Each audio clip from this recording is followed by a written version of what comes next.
Hi guys, bienvenue to my channel. My name is Ifelo Aishala. If you are a returning subscriber, thank you so much for sticking and always returning back to my channel. And if you're new here, welcome to the family. Do not forget to hit the subscribe button, turn on your notification bell so you'll be alerted whenever I drop a video, and give this video a thumbs up. In today's guys, just like I promised in my last video, that will be answering a lot of questions. And I don't know if I'm going to group this video into like one or two, but let's just see how it goes basically. Let's just see how it goes. So yeah, I'll be answering a lot of questions concerning visa application, cash collection, applying with families, like a lot of questions, guys. And if you remember, I mentioned that I got a lot of questions on the video that I did. I'm going to link that video here. The video keep gaining traction, and I'm grateful for that. And even my WhatsApp, Instagram as well. So I kind of like just group the questions together and try to like answer them in the best way that I can. So if they sound like something you are interested in, comment in.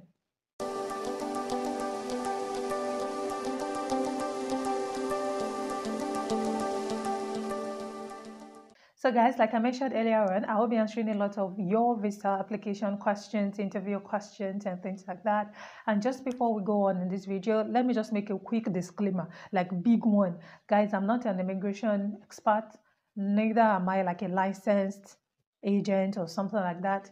I basically just share my own experience being an international student here in the UK. So I just share what I know from my own experience doing my application myself and what I've heard from other students as well. You know, basically just learning, being on different platforms, hearing the people experiences and things like that. So that's where I got my information from, and also from the Gulf UK. And if you guys know, one thing I've always clamored about in my video is there's no end to research, okay? There's no end to you making findings and things like that. Do not just stick to what I say because, oh, okay, because if I said it, that's how it should be. Okay, UK government keep changing their policy every now and then, like new rules keep coming out. So just make sure that the government is like your best friend. Keep checking the government website. I'm going to put the website on the screen. Keep checking for updates, you know, things like that. And if you have like a community of friends, you know, like a WhatsApp community of people, Telegram or whatever it is, make advantage of that as well, because people share like their instant experiences and you're able to learn from it. And I feel like that's going to help. So yeah, I just thought to put that out there, that because I'm making this video does not necessarily mean you should just be lazy about not finding out some other things. Please do your research, do your own due diligence and things like that before taking any step, so you do not, you know, probably regret any other thing. Okay, so with that being said, let's just go right into this video. So with that being said, I'm just going to go right into answering the questions. You know, I kind of just had them screenshots here, so I'm checking from my other phone since I'm using the other one to film, and I'll just be reading out the questions and, you know, try to answer them. And another thing I noticed is some of these questions are kind of like similar. So if you find out, if you think that I don't answer your question, is because I've answered it under an umbrella of one question. If you understand me, yeah, so that we don't, you know, spend so much time on things like that. And I didn't actually group this according to like hierarchy or anything. I just screenshotted and just go. So the first one here says that, hi Ife, what if the student is divorced and she wants to take her two kids along on a student visa? Well, the thing is, the beautiful thing about UK student visa is the fact that you are allowed to come with your dependent.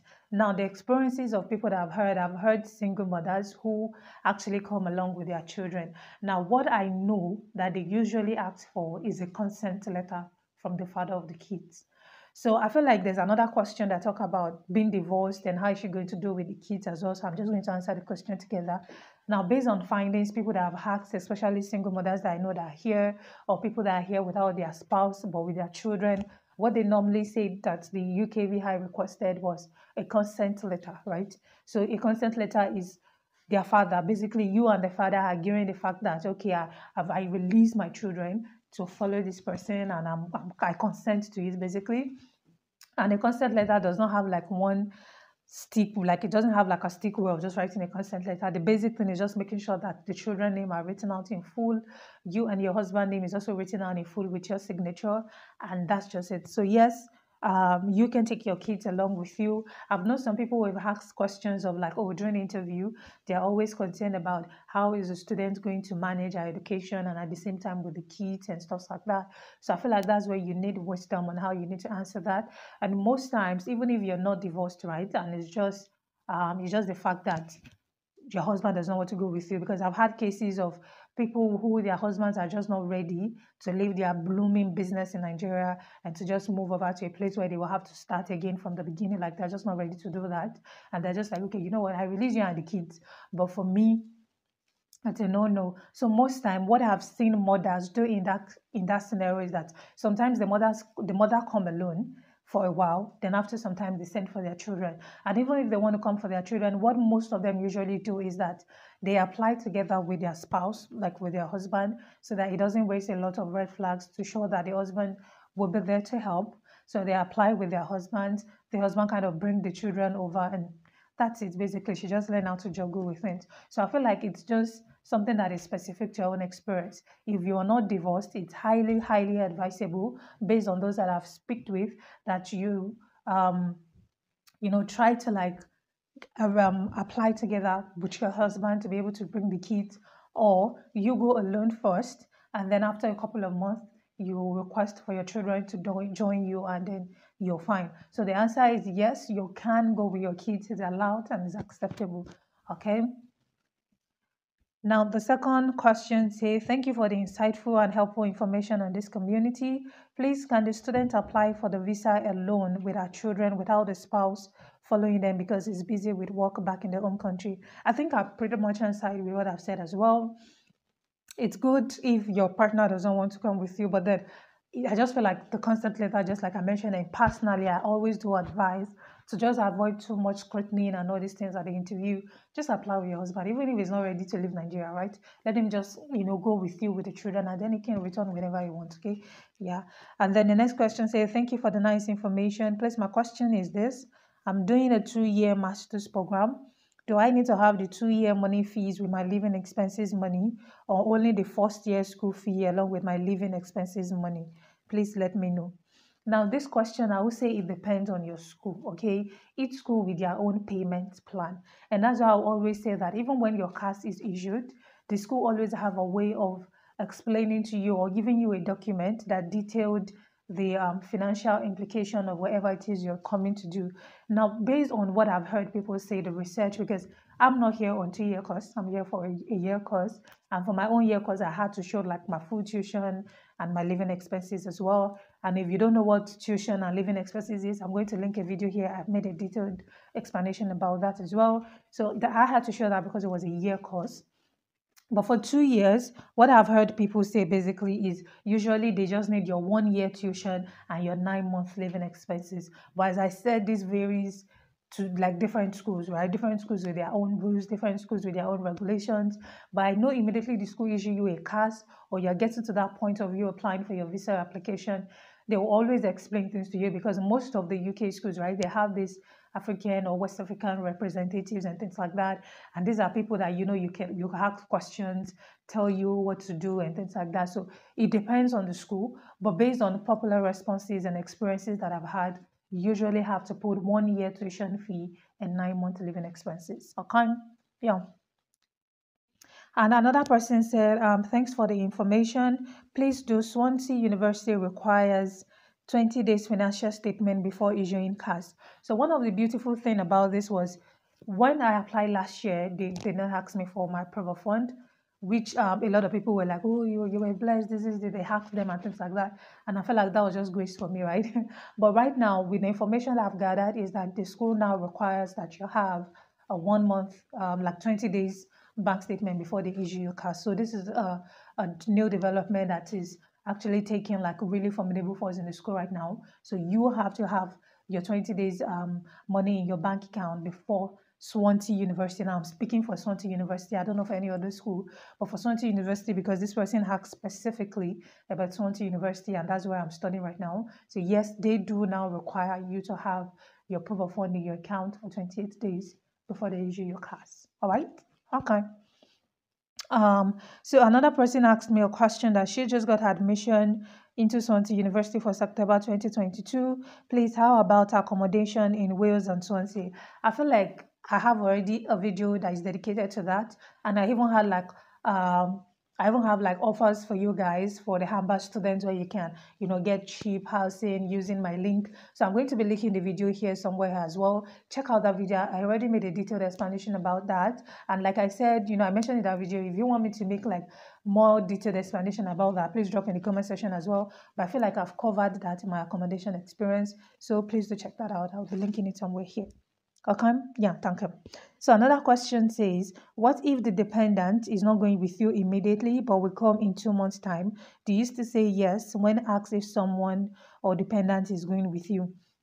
So for me, I feel like you say yes. Because why I said this, because one CAS is issued for you. And just to avoid going back and forth, like I feel like I've made a detailed video about, the use of these key terms, what dependent means, CAS, GWF, and all those things. I've made a detailed video about that.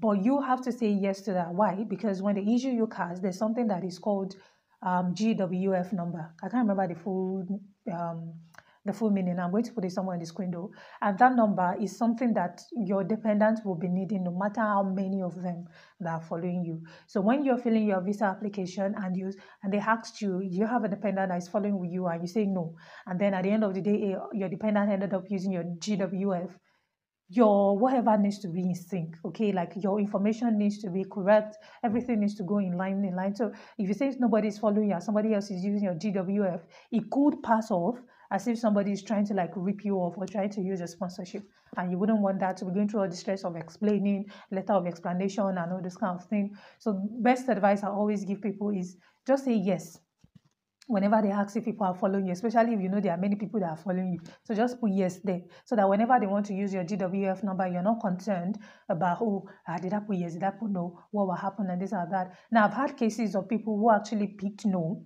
and after a few months that they applied for their dependent, their dependent got visa, right? But then this visa thing is not a gamble game. It's not tete, you understand? It's not like, what's the English? I don't know. Help me in the comment section. But like, it's not something like, let's just try, let's just do that. I just feel like if you know the right thing to do, let's just go through that right path and have peace of mind. And I just be like, oh, this happened and this, that, and you're fasting and you're doing all these things. So my answer to that would be that yes, answer that people are coming with you, even if they're not going immediately with you, okay? And another question says, can you show me a sample of an acceptable marriage certificate and consent letter when one is divorced?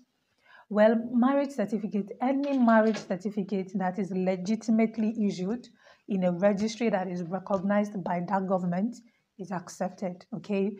So whether it's Ikoyi, you did your own, no, or it's Ojuelegba, I don't know, but in as much as it is a registered registry court that is acceptable and is recognized in your country, then the marriage certificate is legitimate and is accepted. Now, as per the consent letter, like I said earlier on, there's no one way route to writing a consent letter. The basic thing is just making sure that some details are always there. And I feel like the basic details everybody have always talked about is full name of the children, full name of the partners as well, your signature, and wherever it is that you're addressing this letter to. Okay? Yeah. Now, another question says, what if marriage is like a month? Can both partners apply together? Yes, my sister, go with your husband, go with your boo, okay? Even if your marriage is 1 week, all right? All they need is proof that this marriage is legitimate, proof that you are not just deceiving each other. Like, I think I've even heard cases of people that actually come to the UK with their unmarried partner, but they've been together for a while, so they have pictures to show for it, they have some receipts, they have things to show that, they've been living together, they're in a genuine relationship. So even if you've married for a month, you can go, you have your marriage certificate, right? And if you feel like, oh, probably your marriage certificate, you feel it's still had wedding pictures, pictures of when you were dating, screenshots of messages, things to just convince them that this relationship is genuine.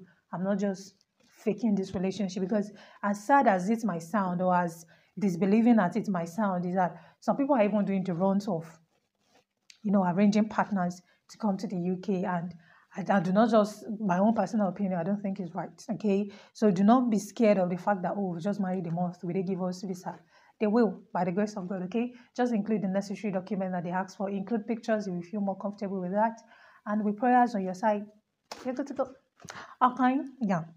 So the next one says, please, when applying for my visa and I say no one is following me because I wasn't married, but I later got married and my spouse wants to come over, will that cause my spouse to be denied?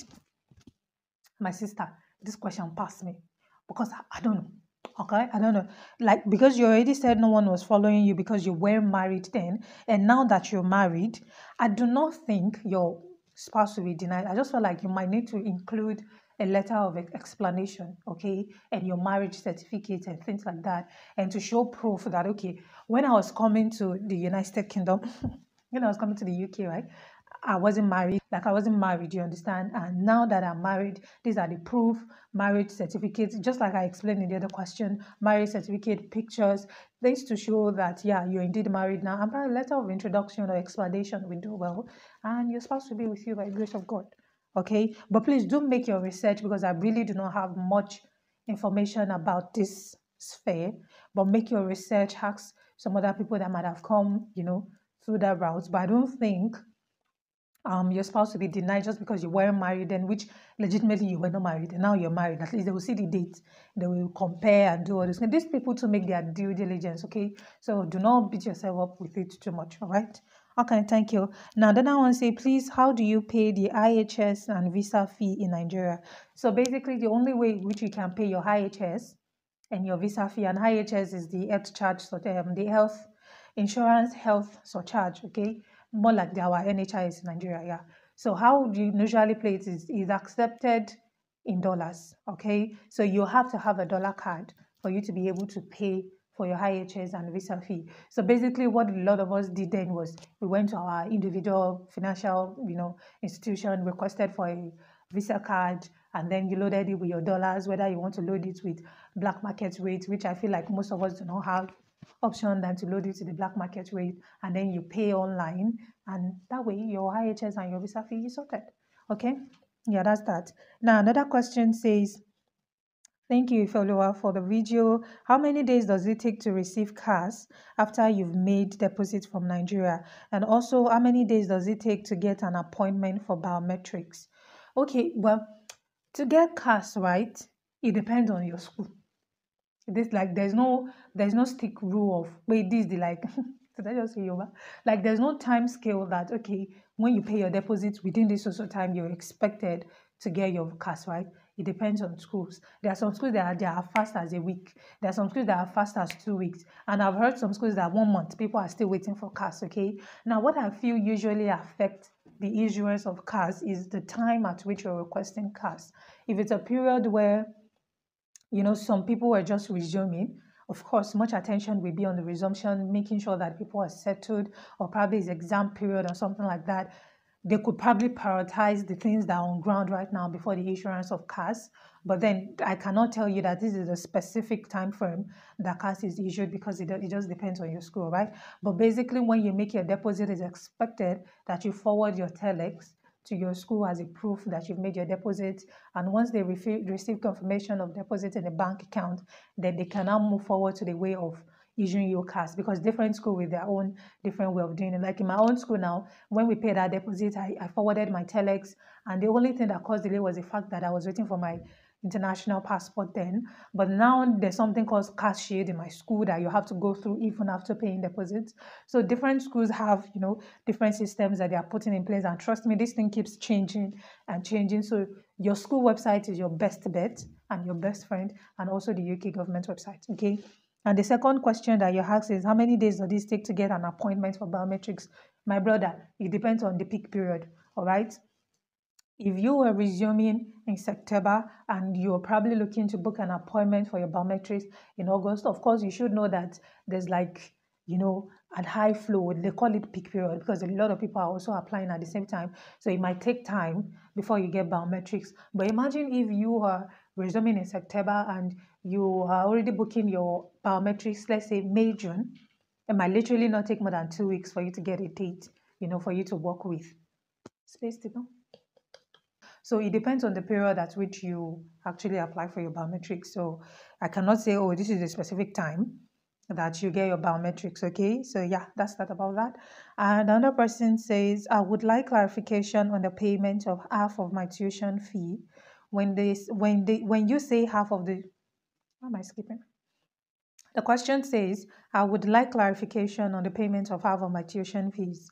When you say half of the school fees should be paid before getting into UK, does the deposit I pay initially before the CAS form part of the half tuition fee? Now, why I said that your half payment should be paid before you leave Nigeria, rather, there you go. Because it just makes things easier, okay? Before I left Nigeria back then, we were using the physical form A, like you go into the bank, fill in the details and stuff like that. So that was why I made that advice that you should issue your form A before you leave for the United Kingdom, because it just makes it easy, it gives you peace of mind. Like, guys, I cannot tell you the amount of peace of mind you will have if you've paid your first 50% before enrollment. It gives you, like, I cannot tell you the huge relief it is, okay? Yeah, that's why I advise that. Now, if the deposit you pay for your cars constitutes part of the 50%, depends solely on your school. Like I always tell you guys, different school has their own payment plan. They have their tuition fee plan and everything like that. Some school, your deposit is not part of the tuition of the 50% of tuition fee. Okay, but for my school, the deposit was part of it. All right, so it's just like I made an example. Let's say my tuition fee is £10,000, and I was asked to make a deposit of £2,000. I made a deposit of £2,000. Now I'm left with 8,000, right? Now 50% of my tuition fee is £10,000 divided by 2, right? That's 5,000. Now, since I've made a deposit of 2,000 before, they are going to remove that 2,000 from my 5,000, and I'm now expected to balance up with 3,000 for me to meet up with 50% before enrollment. Now, that is for my school. That is for Swansea University, all right? Now, for other schools, your deposit is not part of the 50%. They calculate it as this, that since your tuition fee is £10,000, you've paid a deposit of £2,000. Now you need to pay 50% before enrollment. Now their 50% could be that the remaining £8,000 divided by 2. Now you need to pay extra what? £4,000. So that's why I said it depends on your school. Every school has their own payment plan, how flexible they can be. Is there an installment? Do you have to pay twice or at once? Whatever your school says, okay? So yeah, that's just what I can say about they have tuition constituting part of what you pay for your class. Okay, yeah. The next question that I have here is, am I able to secure scholarship in the United Kingdom? So just like every other country, right? Everybody has scholarship in their country. It's just that the rate of how am I going to say it?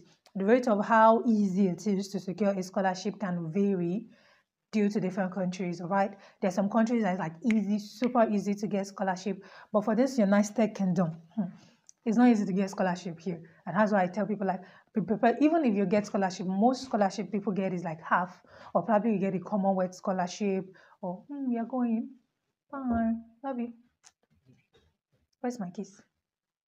So even the scholarship most people get in the UK is more like probably half, or they pay a certain percentage or something like that. People get full scholarship as well. I know people on full scholarship, some even like from the Commonwealth, the Queen's, whatever, TED Fund, is it PTDF, also from Nigeria, the petroleum stuff. So there are scholarship opportunities actually, but getting them and the patience and the perseverance is the major thing, okay? If you want to apply for scholarship, of course, everybody's expected that you should probably be like the first class level, okay? Or like a high 2-1. Your statement of purpose should be bam, convincing and things like that. And also you need to be mindful of time to apply, okay? If you're coming for a program in September, you shouldn't be waiting to apply in May for a program of September, because most times this scholarship opportunities closes super early, like super early. So you need to be on the lookout. You need to be on the watch out, constantly going through this website for you to get, real updates, sign up for their newsletters and things like that. I shall know in Nigeria, at least there's this PTDF or something. I'm not sure if I'm pronouncing it right. I'm going to like research about this. It's the petroleum stuff. I know they also give scholarship. There's the popular Commonwealth scholarship scheme as well. And all these scholarships, even different schools also have, different awarding bodies giving scholarship to students, probably from a developing country, African country, and things like that. All you need to do is whatever kind of school, or let's make it easy, start from schools stand from scholarship opportunities in United Kingdom. Google is going to bring it out. Narrow it down to schools that offer scholarship, whatever, in your chosen field of career. Narrow it down. Then know the kind of scholarship you're looking out for and look out for them early. Like, I cannot stress this enough. If you want scholarship in the United Kingdom, you need to apply super early because their deadline is always like deadline. Like, it closes on time for them to have ample time to review applications, be able to do probably screening stages, interview stages before the scholarship is awarded. Okay, so there are scholarship opportunities in the UK. It might not just be as much as some other countries. Okay, that's just it. So guys, I think I'm done with the questions. I'm trying to go through my phone to make sure that I do not miss any question. No. But I think I'm done with the questions basically. And guys, let me know. Somebody have been asking me to do a video on tips for visa interview and precast interview. So let me know under this video if you want me to do that. I'm open to do it, but then it will be due to popular demand. Okay, so drop in the comment section some other questions that you feel like I've not even answered. Drop them. You know, we'll be helping ourselves out in the comment section. And if you are international student rather watching this video as well, some of the information that I've shared due to your own experiences, please share your experiences in the comment section as well. Let's hear about ideas. Okay. Yeah, and concerning the precast interview and visa interview video, please ginger me in the comment section to film this video. And of course, I'm going to film that. I really hope that you've enjoyed this video. If you've watched to this point, guys, and you've not subscribed, please subscribe and give this video a thumbs up, because it's when you give this video a thumbs up, this video is going to like reach a larger amount of audience, people that would actually need this video for YouTube to recommend it. Okay, so give this video a thumbs up and I'll see you guys in the next video. Bye.